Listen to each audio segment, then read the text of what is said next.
Good morning, family and friends. This devotion comes to us right from the Heart Ministries.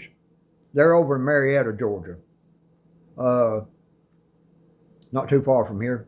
I spent a lot of time in Marietta, Georgia as a child, traveling there on Saturday nights just about every week with my father. He was a school bus driver, he was a mechanic, and he was an auto trader.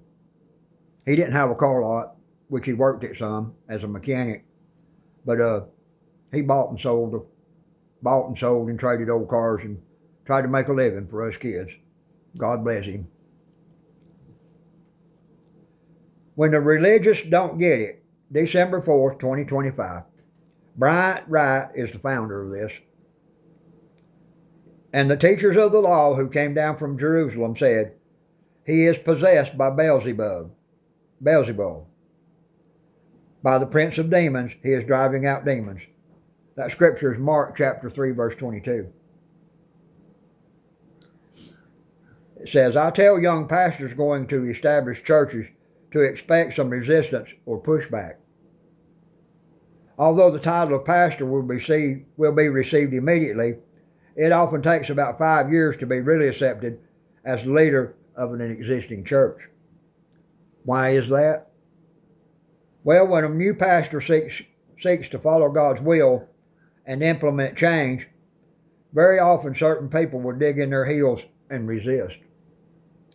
For this reason, the difficulties of hanging in there and staying with it can often seem like too much. Jesus understood this. He too was opposed by the religious leaders of his time. Now in today's world, these religious elite can be compared to the old school faithful. In a church being resistant to the new direction, God is leading a pastor. They can also be the politically correct society that condemns every idea that doesn't fit their man-made view of morality. What irony is that they often accuse Christians of trying to force their views on others.